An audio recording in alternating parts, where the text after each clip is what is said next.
people like my father will say, that's just propaganda. You probably just read that on. I'm like, Dad, you watch Fox News.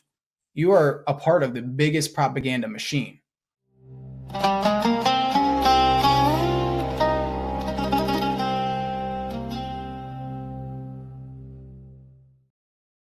Hello and welcome to another episode of the Olive Roots podcast. I'm your host, Josie Ayub, and today I have a very special artist.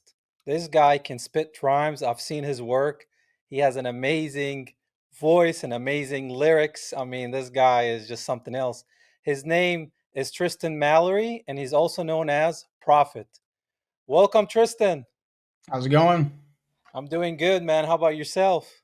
Doing good. So, how is your day going so far? Did you do anything special? Been pretty uneventful, man. Sundays are usually just the chill days. Of course, the lady always wants to go out and do stuff, but I like to just stay inside, clean, pick up knickknack stuff while I'm home, and just spend Sundays chilling. I understand, man. All right, so let's kick off this episode with the first portion, which is your identity. You can talk to me about where did you grow up, how did you grow up, did you move around, and you can build it up all the way from your birth to today. So the floor is yours, man.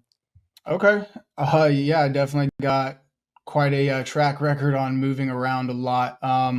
So I was born in Columbus, Ohio, and kind of a crumbling family from the get go. I have a half brother. My mother and my father all live together in a little small house down in Reynoldsburg near Columbus. And went to school systems around that area for a while. And then my dad and my mom split. My mom was into drugs and stuff like that, dabbling into really bad stuff and couldn't, support being a good stable mother for both me and my brother. And my dad was working like two shifts, and so he was never home. So they split, and then my dad ended up finding a woman that he wanted to be considered my mother, since my mother was kind of off track, and she had two kids. And at first it seemed like it was great, but my dad, he owned a mortgage company at first, so he was making pretty good money, and she saw that and she was like, I gotta have that guy. And so she was super nice for the first year or two, and then when they got married and started having kids, that's when I knew I was screwed because it was a very toxic environment. My stepmom would favor her kids over the one son who's not hers, and try to integrate them into being more my dad's children than me being my own father's child. And so we lived in a pretty big house in Baltimore, Ohio for a while. 2010, I'm just sitting in class one day, sixth grade, and I get called to the front office and they tell me, hey, your dad's here to pick you up. And my dad picks me up and is like, hey, we're moving to South Carolina. I'm just like, okay, cool. Nice weather, but do I get to say goodbye to my friends? And he's like, no, we're leaving this weekend.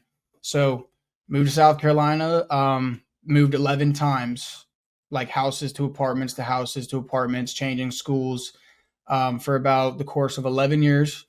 And then when I was 18, I joined the Army. And so I swore in October of 2018. And yeah, I only enlisted as a reservist, and I went in for 35 Golf. That's a intelligence call sign. That's an intelligence MOS. And yeah, so lived that out for 6 years in the military. I have even bigger complaints and stories about the military and how I was treated, but I could go on for hours about that. But yeah, so I recently ETS, and I am just serving the last 2 years of my contract in the inactive rated reserve. So I have a full time job, and if they need me, which who knows in this world today, they might need me pretty soon, but we'll see. So that's kind of the rundown now. I got a lady, she's got a kid, so she's my kid. She's not my kid, but I call her my kid, and then we have another kid on the way. So super stoked about that. Wow, congrats, man. That's Yeah, huge. yeah, A man. young dad. You're a young dad, Yeah, bro. I am a young dad. It's a blessing, and it keeps me on my toes, keeps me busy for sure. Wow, man. So there's a lot to unpack there. So you moved many times, which probably affected your friendships that you build Oh because yeah. every time you build a friendship, it got dissolved pretty much. So that must have been hard. Also, what made you decide to join the military? Was it for you wanted to find yourself? You wanted money? What was like you wanted to fight for your country? What was it exactly? It was kind of a mix of two of those things. So it wasn't ever about the money. It was more about honoring my country and being something bigger than myself. Like I just, especially watching the movies, man, like I understood that it wasn't as glamorized as it is in the movies, but just having that brotherhood, having that calling, there was just always something that seemed so honorable um, to me personally. And so I joined, and initially I wanted to be in infantry. Like all my life, I wanted to be those special forces dudes and wanted to be the Green Beret, get the Ranger tab, the Green Beret tab, the airborne, all of that stuff. I just wanted to be the I wanted to be the man. But Mhm. my dad, I looked up to very much, and I would listen to a lot of the things my dad would say. And he said, "Hey, you can join infantry, and it might seem cool to you up front, but why don't you pursue something that might benefit you on the civilian side?" And so I went into military intelligence, which is the biggest oxymoron known to man. But I went into military intelligence, and I was a geospatial analyst. So geospatial imagery intel analyst. And went through basic 6 months of AIT to do that. And with the promises of, oh, when you get into the civilian side, you'll be making six figures right out the gate, especially if you get deployed, this and that. Like your MOS is top tier. Like they need you, and they put a lot of money into teaching you. And so I thought I was doing some cool guy, and I got out and went to apply at these government jobs, and they were like, "Well, were you ever active?" No, I'm a reservist. Were you ever deployed? No. COVID ruined my Kuwait and Afghanistan Mhm. deployment. And I'd never been to college. I had joined the military right out of high school. I went to ROTC for 3 years beforehand, so I knew pretty well of what I was getting into. Um, but yeah, really no opportunities once I got out of the military did they have for me. The VA was basically like, nope, we don't have any benefits for you. Um, and all the things and the goals that I had plans to do kind of just withered away throughout my course of being in the military.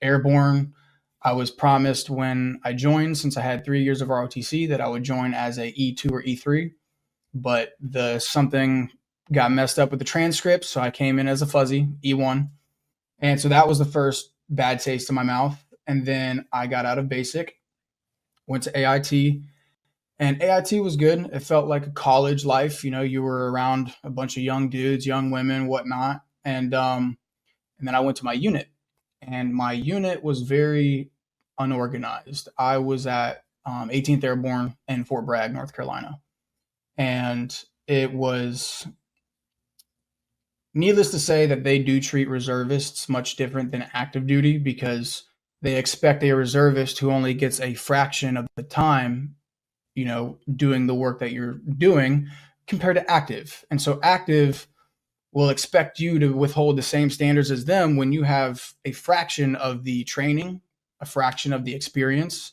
So,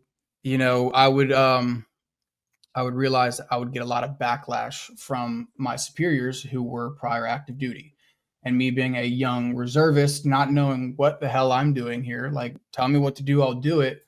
But it was just a very toxic environment, being treated the way that I was. And I'm no victim of anything, but it didn't feel right. It didn't feel like I had the proper guidance on a lot of occurrences.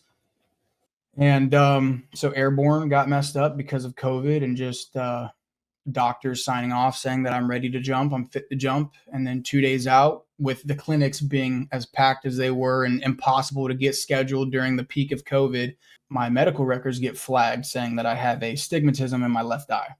So that makes me unfit to jump it without corrective lenses.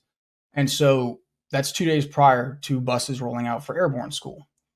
And I went to the clinic the morning of. That was the only slot I could get, and I got there at 0500, waiting to get in line for the clinic. And they run the tests. They got me corrective lenses, and by the time that they got me corrective lenses. It was 0900 and 0830 was when buses rolled out.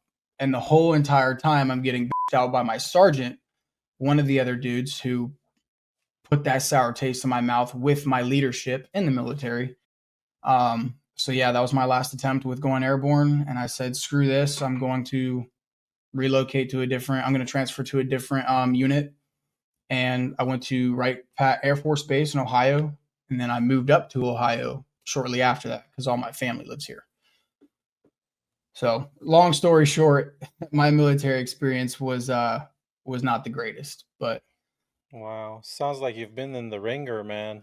Just pushed around and no clarity and confusion, lack of confidence, lack of direction. You're like you try to do something and you end up not doing anything that you thought you're gonna do. And I've heard very similar stories, man. And I think recently the military people that are joining the military, a lot of them are experiencing what you just explained. Did you say it was the army for you, the army branch? yes, yep. Army Yeah, I'm not Reserves. sure. I'm not sure how it goes with the Marines, Air Force, or anything else, but I've heard a lot of complaints about the army. So now you got discharged. Is that what I understood? So yeah, honorable discharge. Yep. And I didn't receive a DD 214. I received a DD 256, which is the discharge for reservists rather than active duty. I understand. I understand.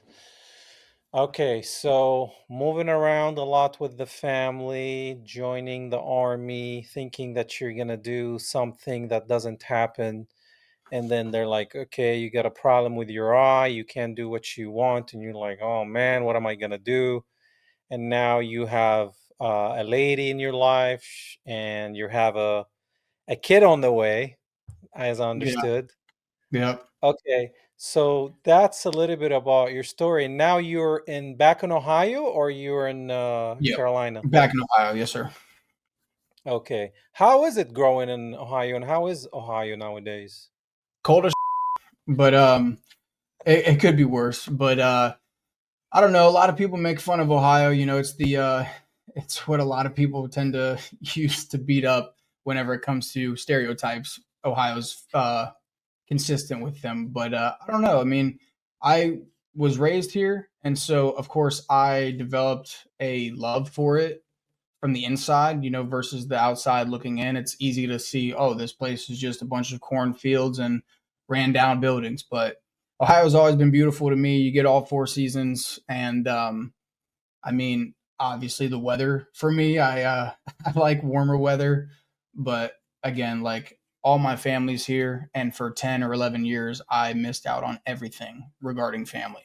And so, weather you can always move towards it, but you can't always, you can't always move towards or have all your family in the same place. So, figured I'd move back to Ohio while all my family is still here and make up for that lost time. Yeah, I had an aunt that used to live in Columbus, Ohio, so I visited Columbus. It was really nice there. Oh yeah, But what part? yeah, but it What? was cold, man. It was freezing. Yeah, it is. If it's like in the dead of winter, it definitely gets. It'll get sub temperatures. It'll get to like the negative double digits sometimes. So it can be definitely Oh really yeah. cold. But Oh yeah. Oklahoma was the worst winter I've ever been in. I was in Oklahoma for basic training, and that was the coldest and most windiest weather I've ever dealt with. That was Wow, in Oklahoma, huh? yeah, I've never been. I know a friend of mine who is Jamaican and got a contract in Oklahoma, and I'm like, what is a Jamaican doing in Oklahoma, bro? yeah. That's like the complete opposite weather index there. Yeah, yeah, exactly. Okay, tell me a little bit. I know we didn't touch on this. Tell me about the music and how you got into music and what kind of music do you do? Okay. So growing up, I liked listening to rap. I liked the rhythm. I liked the words. Obviously, rock and hip hop. It has its own special way of introducing emotion. But rap for me, I listened to Eminem, and I would pick apart the words. I started listening to. I was a very sheltered kid. I didn't have a phone until I was 18, so the music I listened to was very moderated, mainly Christian and gospel, but um, it was very moderated. And so whenever I would come up to Ohio to see and visit my brother and my cousin, I would just kind of get to dabble in a little bit of the music they would show me. And that's kind of what helped pave the way for me to learning what exactly what kind of genre of music I would want to make. And I had been writing poems and stuff when I was, I had really bad ADHD in elementary school. So the teacher would be teaching and I'd be doodling and writing down words that rhymed and stuff like that. And so that really inspired me to do it. And I would get picked on a lot in school. So sometimes I'd slide like my little notes over to people. I was like, read it. How does it sound? And these people would pick on me, but they'd be like, dude, that sounds pretty good actually. Like, keep doing that. And so like that was like, okay, I'm weird to everybody except this is cool, right? This is good. And so I continue to try and get involved in getting better at that and wanting to actually record. Um, but obviously with lack of having technology, my parents not letting me have that stuff, not having a phone or anything really for the matter. Um, I never got to. So just my ideas would just stew for years. And me also being grounded all the time, again, my siblings were favored. So I would be doing chores all the time. And when I had to go to my room, the only thing I could do was write. And so I would write out my feelings and how I felt and kind of put it into a rhythm. And my stepmother, the same person I was talking about that was evil, but so Christian, would she would go into my personal like diaries and rip the pages out. She would take them from me because she didn't like what I had to say about her or how I felt or me missing my family in Ohio. And so, yeah, I just kind of stewed with trying to make music, but never being able to get it out there. And then when I went and joined the military and finally got a little bit of money, I graduated basic, got to AIT, and they have like these wall lockers. They're really big lockers that open up both sides. And I remember stapling in blanket for padding in there, and I hung up my mic, the first mic I ever bought. And I had a laptop that I had bought, a really cheap laptop, really cheap mic. Didn't know how to mix and master, but that's where it all started. And I had the dorm room to myself because the guy that lived with me, he was married, so he got to be off post living. So I had the place to myself, was able to make this into a studio using all the linen I could borrow and released 3 songs that were kind of just low quality, low budget, but it sounded decent at least at the time. I look back, I listen to it, it sounds tragic. But that's where I like also really started to listen to a lot more artists because I have a phone now. I can browse whatever I like, get inspired by whoever I like. And I started listening a lot to, and you probably have never heard of any of these artists, but Sick World, NF, Dax, Whit Lowry. I started listening to Tom McDonald, which Tom McDonald was more political, so I didn't really ever stem too much inspiration from him, but still a great artist. And I would listen to a lot of those dudes. I'd listen to Machine Gun Kelly, which I'll get a lot of flack for that. But back in his older days, I really liked Machine Gun Kelly's music as well as Eminem. And really, man, the biggest thing that was also a blessing I didn't know about was just what I experienced. So I started off making music kind of just as like a sad boy, talking about I feel depressed, I don't have any friends, and like things are falling apart with my family. I feel like suicidal and stuff like that. Um, and through the course of me being in the military, I had been cheated on a lot. The girl that I was dating before the military in high school, she cheated on me before I went to basic. And then the girl that I started dating, kind of a fling, but the girl I started dating on holiday block leave, that was one of my close friends. I came back from basic training, we started dating, and while I went back for basic training, she broke up with me, and she was cheating as well. And then after I graduated AIT, went back to South Carolina. During COVID, I met a girl, um, and her name was actually mentioned in one of my songs. It's called Chels. And she and I lived together. She was in a really, really bad spot. She had moved from Indiana to South Carolina. And during the height of COVID, she doesn't know the area. She doesn't, really have much freedom in her household. And I could resonate with that. And she was 19 and I was 20. And so I was like, hey, I'll help you with your financial debt.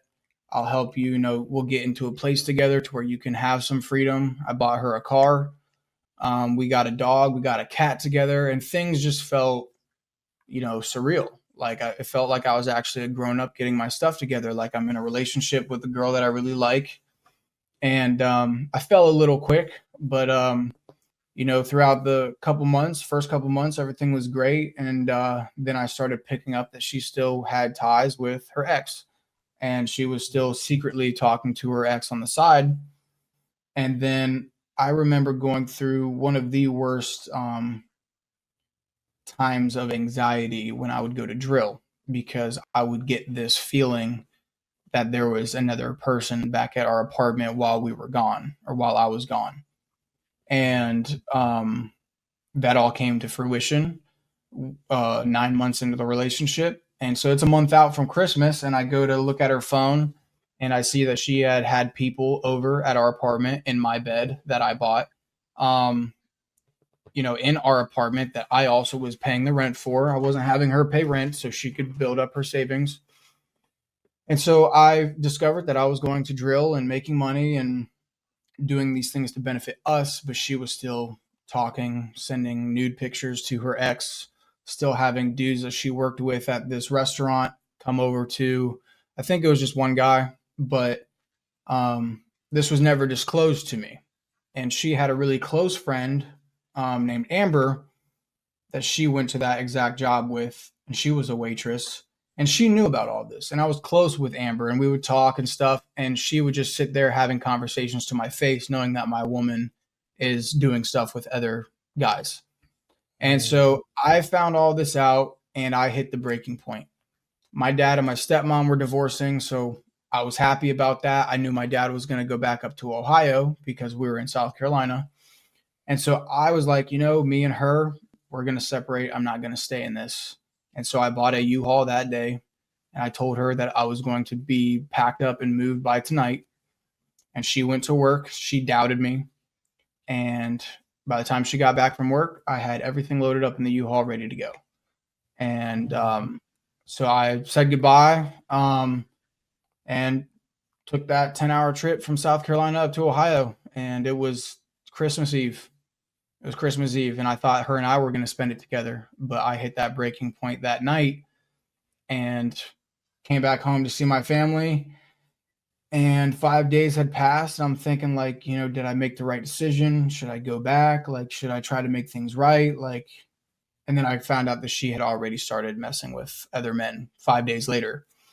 And so that was where I really had a breaking point. I was still writing a bunch of music, and that was my breaking point. And we blocked each other. And the last thing I called her wasn't very nice, but it was truthful. And we never talked again. And I continued to write music based off of that experience. And almost like a very motivated part of me came out a couple months later, to where I was confident again. And I felt, home. I'm with my family. I'm in a better state of mind despite what has happened. I found a way to bring positive through it. And so I made a couple motivational songs as well. I don't know if you've heard my song, It's Okay. That was actually one of the first songs I wrote after the fact. And that got a lot of traction. And then 6 months after her and I broke up, she died in a car wreck. And so I made music with that, using that as reference. And not only did I get betrayed by my partner, but also never got that closure and never got to show this person that had done what she did to me that I am this now. I am better than I was before. And so that might sound immature, but it's like, I feel like everybody wants that deep down, is that the person that did them wrong, they want that person to see them become successful, become something better of themselves. And that just never happened. But I continue to, make my music, and as I started gaining traction with people and people were actually coming to me saying that, like, hey, dude, your music like came on and I was drinking and I had my gun. And a lot of people have come to me with this like kind of story of saying like that they were really low in their lives and they were thinking a lot of suicidal thoughts, and they listened to my music and they felt inspired or they felt resonated with. And we would talk, like we'd stay up all night sending paragraphs back and forth or staying on the phone and calling, not even knowing each other, just kind of resonating and having our stories. And that was something that was super like no amount of money could have made me feel what I felt when it came to knowing someone else has gone through the same things that I have, and we can resonate about it and we can talk about it in a positive light rather than you pulling the trigger. Because I have, um, actually, with this very AR that I have over here, I know you can't see it, but incredible story is when I got cheated on, I went to take that rifle and use it against me. Like I put the barrel in my mouth and I had one round loaded in the chamber and I was ready. And that rifle has never jammed. It has never jammed, not once. And the night that I had my finger on the bottom and the barrel pointed underneath my jaw, and I went to pull the trigger and I heard it click.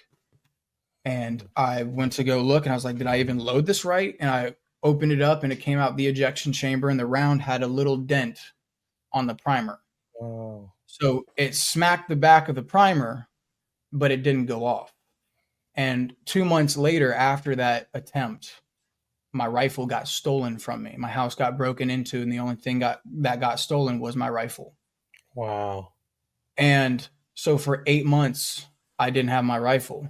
And I did my research. I tried finding this guy, and eventually, police found that this gun was used in a shooting. No one was killed, but it was in a drive by of an apartment, and they pitched it in the woods. It was five other dudes with five other stolen firearms, and they shot up an apartment and pitched these weapons all in the woods behind it. Police found it, got in contact with me, and I was able to retrieve my rifle again. And I was in a much better mindset and peaceful mentality when I got it back. And so that was one of those things that only reinforced my belief in God, is because that told me you have a purpose and this is not it. And not making me special more than anybody else, but that what you are doing now is much more beneficial to others than it is yourself, versus especially with what you're going to do to yourself. You're just going to erase yourself from the world, but you have other plans. And that's how I saw that.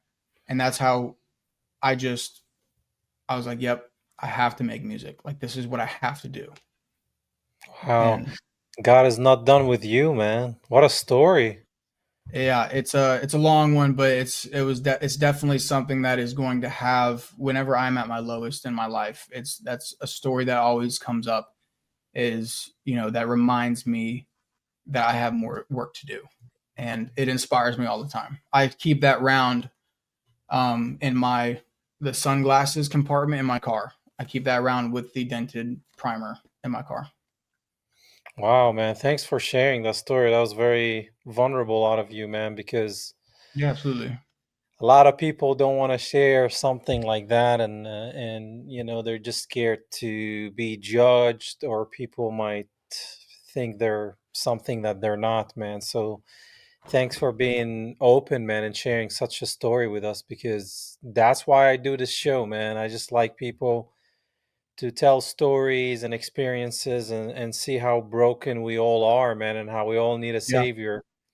And it's beautiful how everything that happens in our lives, all the good, the bad, and the ugly, God always mash it up and fixes it and brings something so much more special from all of that, you know? absolutely. Yeah.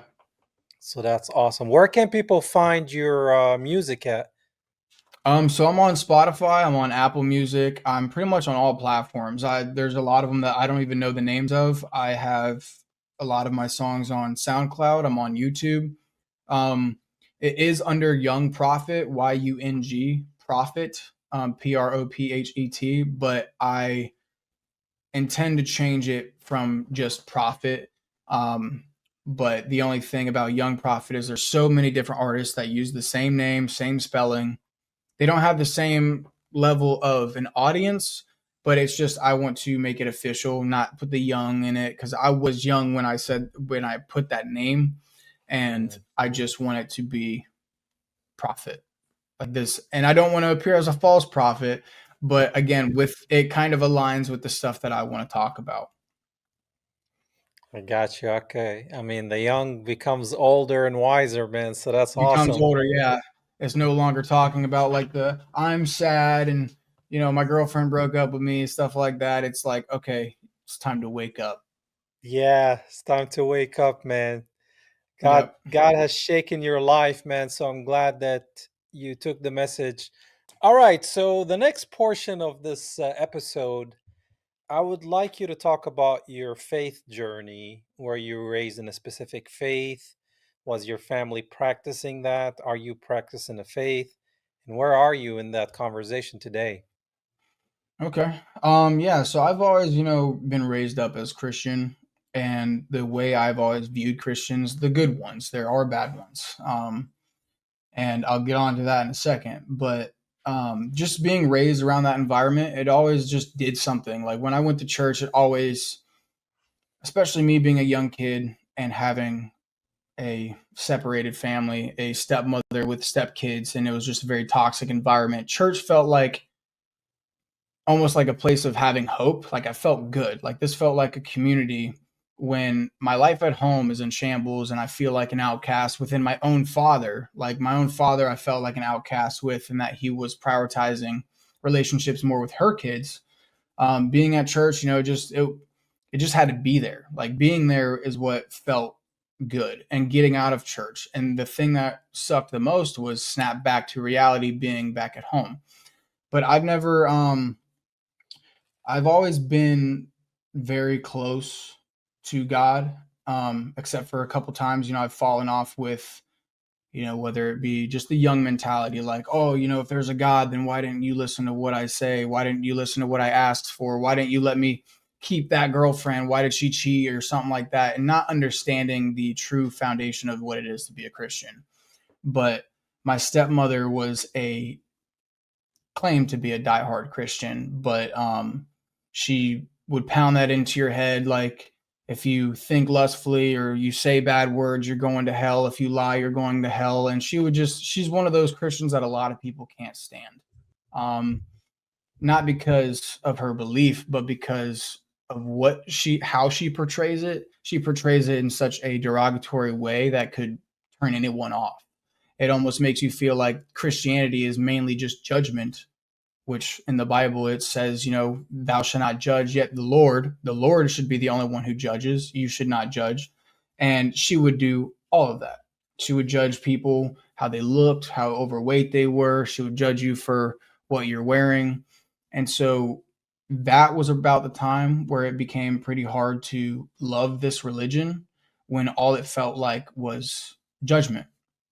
Um, but as I got older and departed from being in that family, I understood that, it's all about mainly holding yourself accountable. Like there is judgment because that judgment should be within yourself. And Christianity always seemed like a really good reference code to morality. Um, Anyone who embodied the true meaning of Christ and followed Christ was never evil, was always loving, was always accepting, and again the good kind of Christians. And Hmm. that community is what I discovered going to church, and you'd meet the bad ones and the ones that are lacking the knowledge of the Bible, and those who actually understand it and enforce it.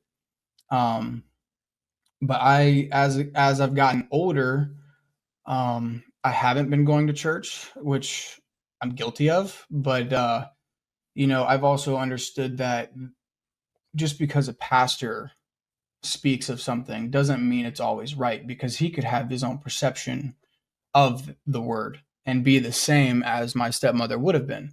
I actually had a pastor at a church that I used to go to who we were sitting down to dinner with him, and he even said that he's starting to lose faith that there is a God.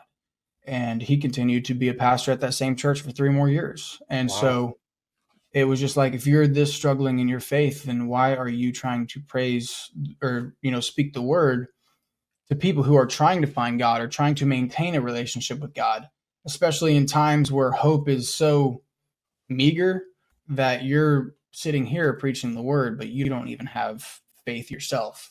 And so that's something that really turned me off about going to church rather than just studying the Bible myself, and I control what it means to me, you know? Yeah, I mean, we give the pastors a lot of power sometimes, and when they're speaking and speaking the word or preaching, whatever you want to call it, we also have to hold them accountable and test their word versus God's word. And Right. some pastors might be doing it for money, fame. I mean, you've seen the mega churches with people that have Bentleys and Mercedes and these Joel mansions and Osteen. whatnot. So Yep. yeah, so you're like, okay, you're doing this for money. You're not doing this for the heavenly kingdom, the kingdom of God. You're just doing this for the kingdom of man, which is yours. Right. So it's very interesting. And if he's struggling personally with his faith, which I understand we all do, but he's leading a congregation, and Yeah. a lost sheep cannot shepherd lost sheep. Yeah, exactly. And like that's supposed to be the Lord's mouthpiece. And so if the Lord's mouthpiece is, rusty or damaged or, corrupt, then you're just essentially spreading that to the people that follow you, the people that trust in you. Yeah, and God is gonna hate, like hold you to a be very accountable for what you're saying if that's your state of mind and that's what you're experiencing. Okay, so now are you looking for a church? How are the churches in your area? Like how is the messaging, especially with everything going on today? How are the churches? So it's really been tough for me to find. I have a couple friends. I don't have many friends, but I have a couple friends who go to church, and so I've asked them about how um their churches are, because again, they all have their own prerogative, and especially in the means of what we'll be talking about later, um, a lot of misinformation in regards to Israel, and a lot of misinterpretations in the Bible regarding Israel. And I know that a lot of these countries, in times of famine going on in Palestine, that they will ramp up support in the churches. And so I've also especially tried to look into churches that don't have that kind of political but religious background. I want it to be strictly from the Bible, accurately from the Bible, not you tell me Genesis 12:3 and that's final, because that's not true. And so my buddy has told me that the church he goes to is really good and doesn't bring up that kind of stuff. So I've considered it and going to that one.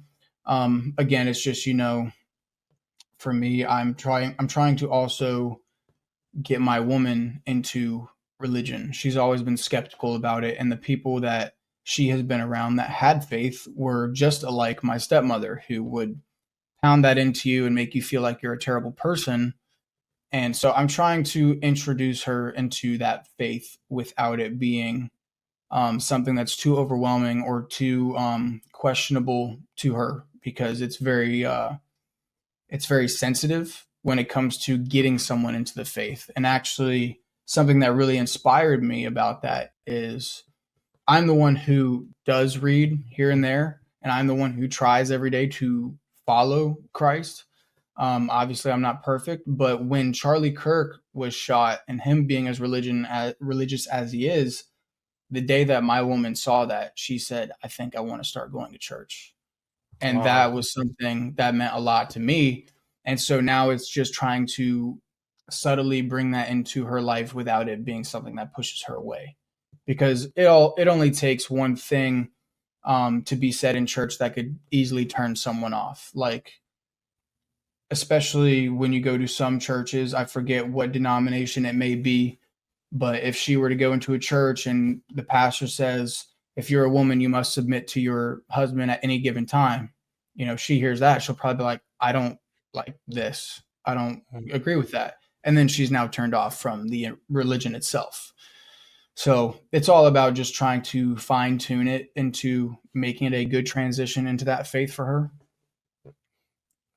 Yeah, because there's a lot of church hurt, man. There's a lot of people that go to church Yeah. and they get hurt. And if somebody's looking from the outside in and they see that that's Christianity, it's hurtful, then they're going to say, I don't want anything to do with that. And like, especially with how Christianity in the US can be very Zionist Hmm. and like disregard the lives of so many just for the lives of a few, according to Right. their theology.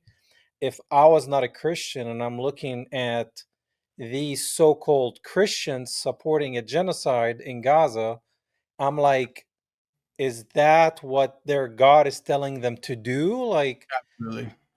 I think most people know who Jesus is, whether you believe he's just the prophet, he's the Messiah, he's the Son of God, or he's burning in hell, as some do. You Right. still know that this figure came here for a specific reason and he's coming back again. So Yeah. if you are not a believer and you're questioning things and you see the people that say they follow Jesus Christ supporting a genocide, you're going to Right. be like, Exactly. I don't want anything to do with that God, Yeah. you know? Exactly. Exactly. And that's the biggest hurdle when it comes to the media, and the media, the way it can spread misinformation is, or not even just spreading misinformation, but spreading the fact that American politicians support Israel because they claim to be these Christians, and they just, like Ted Cruz, mentioning those who bless Israel shall be blessed, and those who scorn Israel shall be scorned. And Charlie Kirk's whistled the same tune once before. Um, but also in the Bible, not a lot of people understand that Israel was not a country until 1948. The Israel that the Bible speaks of is a people, the ones who believe and follow Christ, not a country, not a denomination. And Yeah, so yeah, when you have politicians that are spreading this, and people that have been bought out by APAC, like especially my dad listens to these politicians, and I will ask him, tell me one verse. Tell me one verse where it tells me that I need to support this foreign country, like especially with what they're doing. And I talked to my father about that stuff and like a genocide. I'm like, so you support a genocide? And he's like, well, there's terrorists. I was like, so you're telling me that when you've killed a small percentage of the actual terrorists and the rest are civilians, you're going to go ahead and tell me that was collateral damage? This isn't just going after terrorists anymore. This has been their end game. And so when you see politicians and, again, churches supporting that, it makes it's very demoralizing within your own faith, because you're worried about how people view you. And so it's just it's one of those things that I try to explain to people online, and that's probably one of the reasons why I fit into your algorithm somewhere, is because I have been posting a lot of videos trying to help people who are Christian to understand that this is fraudulent. This is not what we support. This is completely against the Bible. And the things that you have read online are not factual. yeah. I think, well, you know who controls the mainstream media is the same group committing the genocide. And they Exactly. control many aspects of American outlets, whether it's the film industry, the music industry, and the mainstream media, the banking system, the military industrial complex. I mean, all those things, there's always that specific group of people that control all that. And they create so much chaos and division, and they're using the US as their broomstick, and they're Yep. using people like you to go over there and die for that Zionist state, you know. Yeah. And I think a lot of people are waking up. It's very encouraging to see the young people like yourself are waking up and finding out who that Zionist state is, and biblically who the true Israel of God are, and what does Jesus, how important is Jesus Christ in the whole equation, and how everything in the Old Testament is fulfilled in Jesus Christ. So it's not about a replacement theology. It's Right. fulfillment theology Right. in Jesus Christ. And that scripture they use about, I will bless them who will bless thee and curse those who will curse thee. That's God talking to Abraham before Israel was even a thing, you Right. know? Yeah. And people forget that Israel is Jacob. That's the first mention of Israel, was a person called Jacob that was wrestling with God, and he Yeah. wanted that blessing so bad.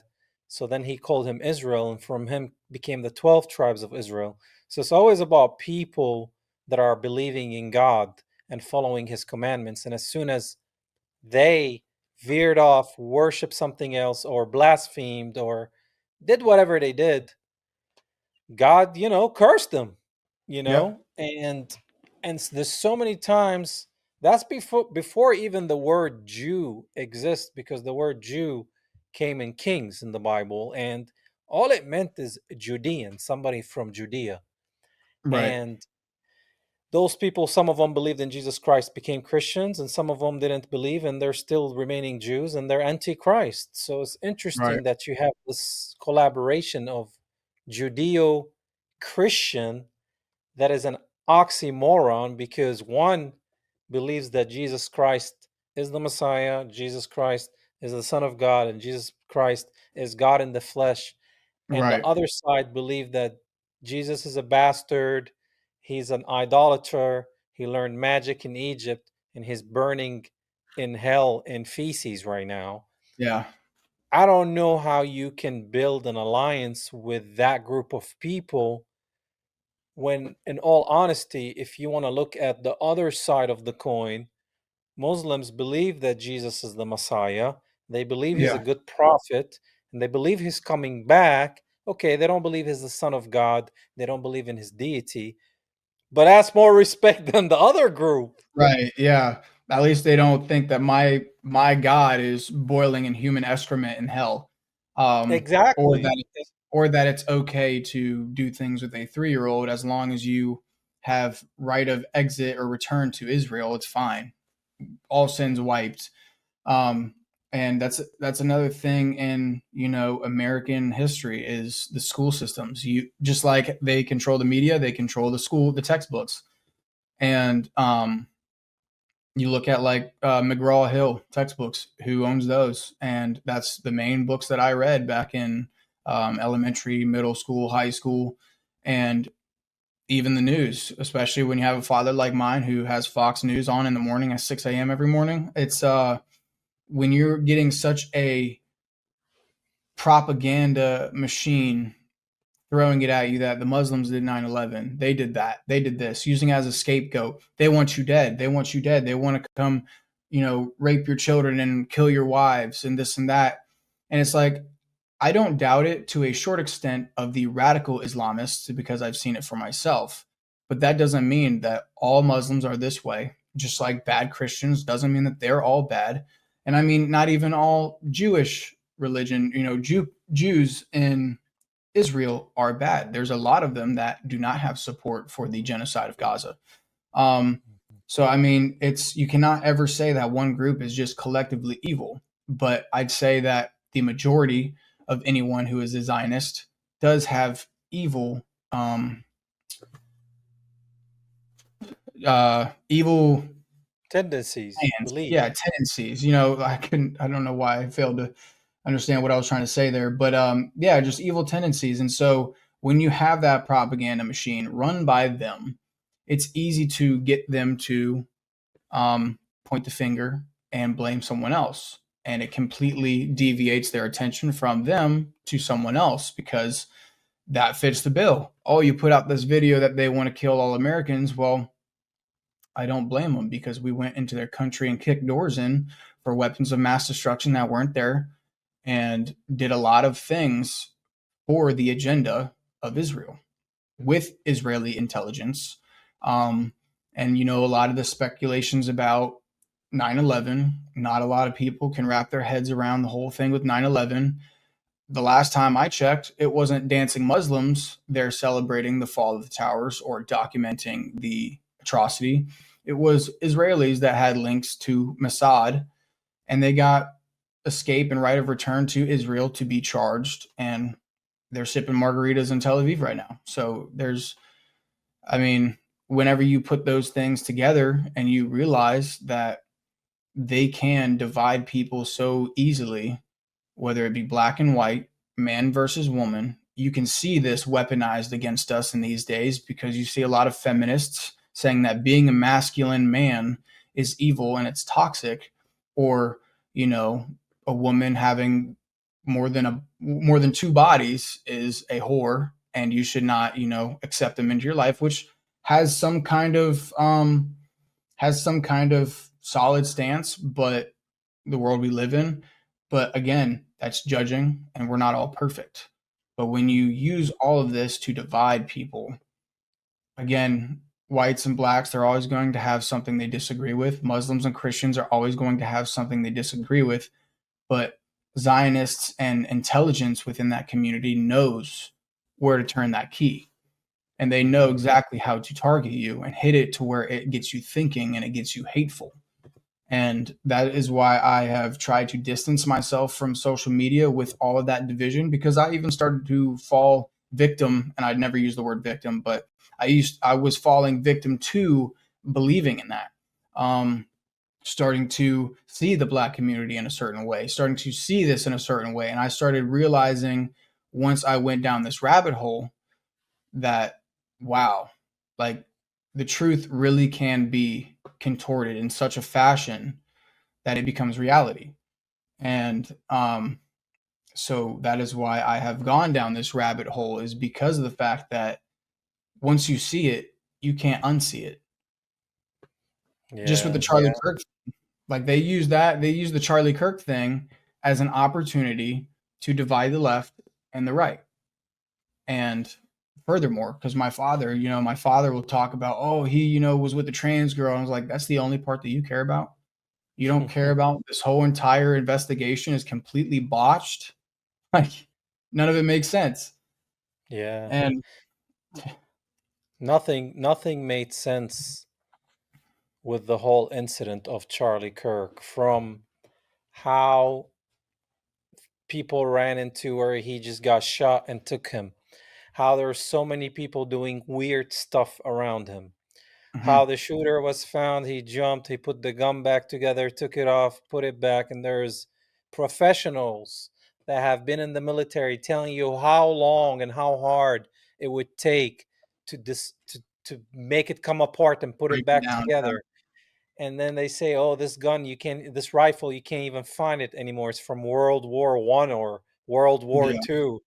And this shooter has a lover, and then they create this love letter that's written by probably Kash Patel, right. and it's not even written by somebody that is, I don't know if he's in his 20s or what, but nothing adds up. And It's not then Shakespeare, that's for sure. yeah, Like, and then his wife looking like, is that a person who's mourning over the death of their husband that they love and have two children with, and then having a memorial that's supposed to be about the loss of Charlie Kirk that turns to a MAGA rally, and it yeah, has nothing to do with Jesus Christ or Charlie Kirk. I'm sure the people were there for Charlie, but yeah, the people that were running the show, they realized that, okay, this is a perfect time for white mega nationalism to create this new movement for the super megas, or whatever you want to call it. yeah, to only drive the nail even further considering what happened in the whole entire investigation itself and further create more division. It's we must stand together against that evil that has, done this, when the very evil is the people who set the stage. And 100%. I think what happened is the right and the left started coming together about that Zionist state and APAC and how it's controlling America, and that Zionist state had to do something to separate them. yeah, And taking taking out Charlie Kirk with all the stuff he was saying recently about the Zionist state created the division again, because you have people on the left that were mocking him for getting shot, which I don't understand how people can mock somebody's death. And then you have the people on the right blaming the left. Oh, it's probably the left. It's a transgender shooter. Yeah. And we once again got separated. And Yep. the Zionists always know what to do. They've been doing Exactly. it longer than 1948. They've been doing it since the late 1800s, you know? Right. That's Yeah. how deep Absolutely. this rabbit hole goes.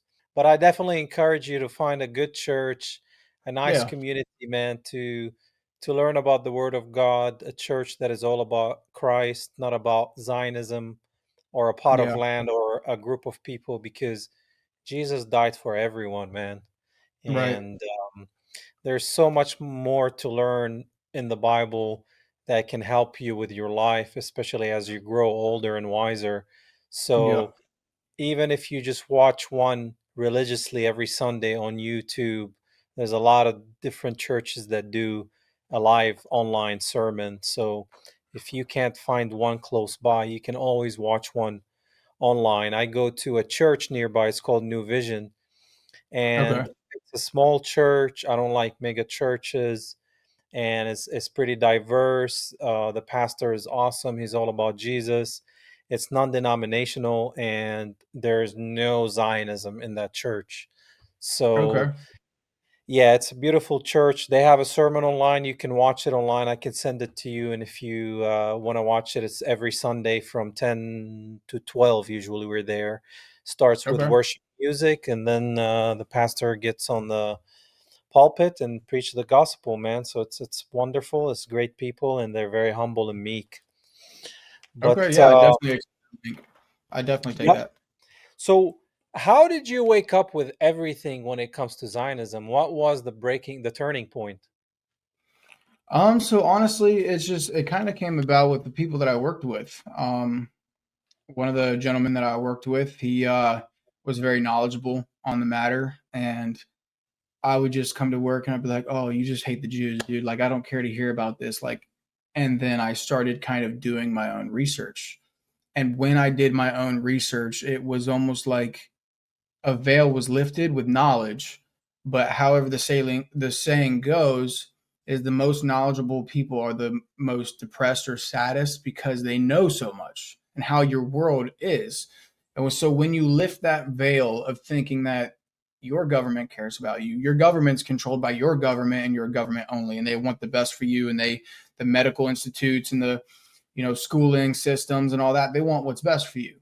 And when I lifted that veil, um, I actually went through like an extreme black pilled depression where it was just constantly thinking the world is going to end because you see how these people have control on your world, your government, the things that they're trying to implicate, um, having to watch what you say, like around your phone, like having those kind of concerns because you're like, well, shit, they can make pagers blow up. They could probably make my phone blow up, you know?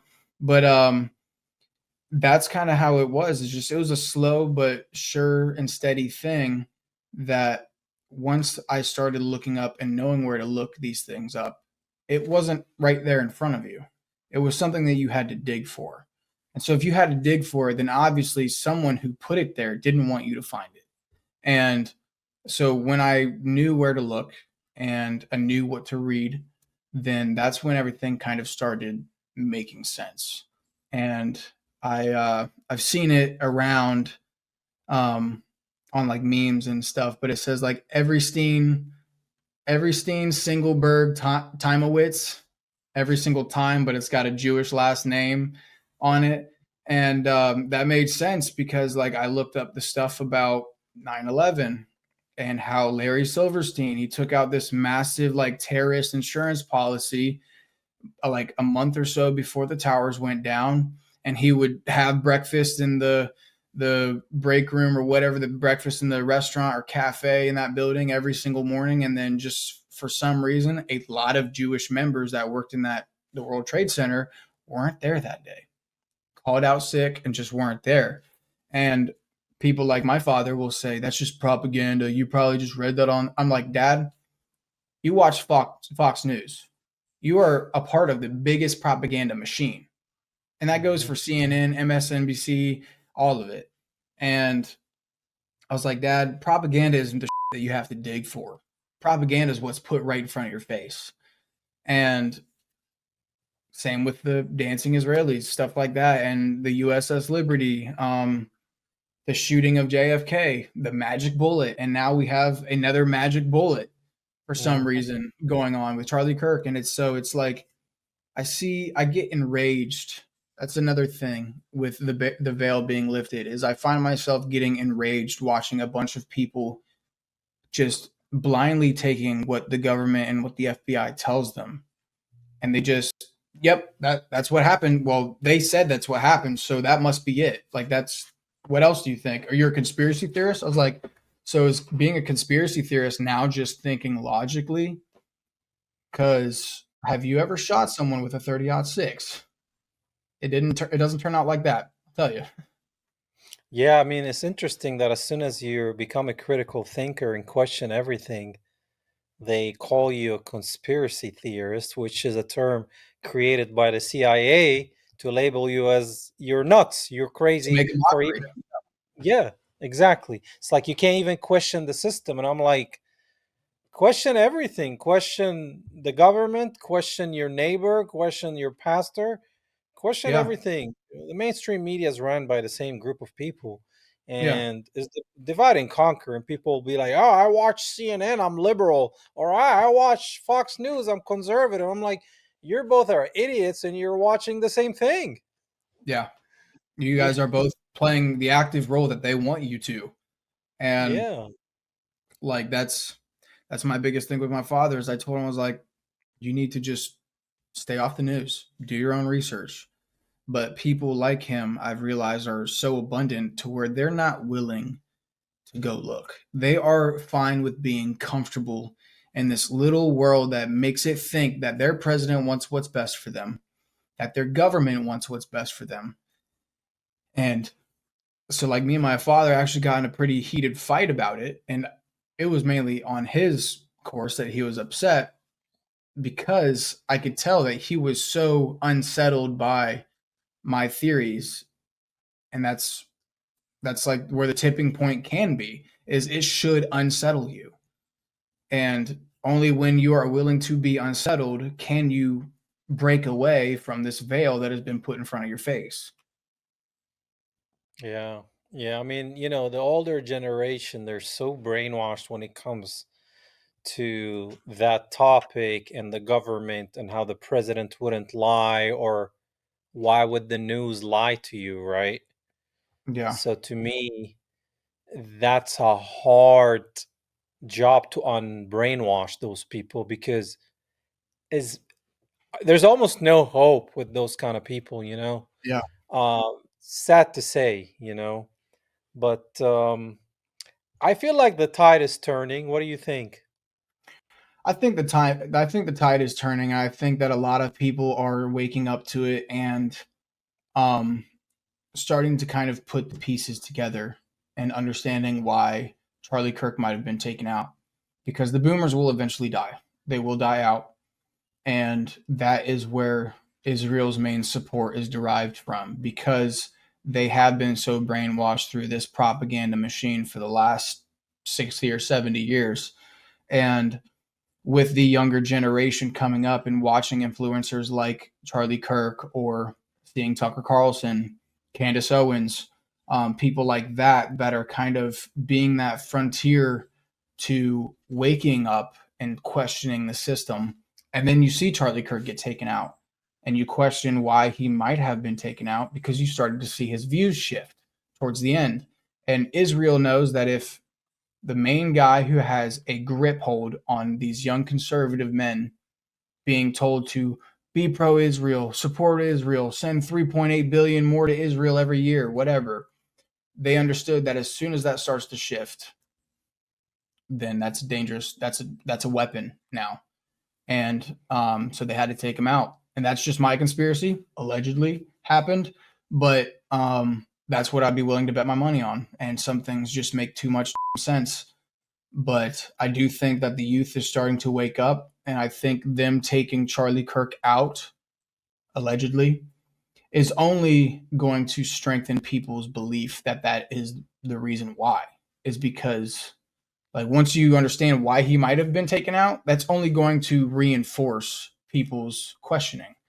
And again, with speaking out about it and people actually starting to question it and become like a community, um, I think is really powerful. But the only downside to that is, that as the opposition or the oppressed push, the one in charge will push back. And I don't think people are quite ready for that. We have a lot to lose. We have wives, we have children, we have steady jobs in this economy, barely being able to afford bread or eggs. And so I think a lot of people are reluctant to question the system when you have so much to lose in an economy that took so long to build, your own wealth or your own stability. And so I think it is really going to take something big for a lot more people to unite, and the fear of standing up will be mitigated. Yeah, I believe that united we stand, divided we fall, and it's just like they keep dividing us every day, man. Like Yep. it's every time there's more and more division, and that's not going to be good because you got to understand, you got to ask yourself the question is who benefits the most out of all that, right? And obviously it's not the people. We're struggling, we try to make ends meet. People are jobless, unemployment is at its highest, probably the real Yep. estate market will collapse soon, just like it did in 2007 2008. Yep. I mean, everything is pointing to a declining economy and surveillance government and state, our country, with Yeah. digital ID that is coming, and it's pretty much totalitarianism. That's what's happening, you know? Right. Young prophet turning prophet, man.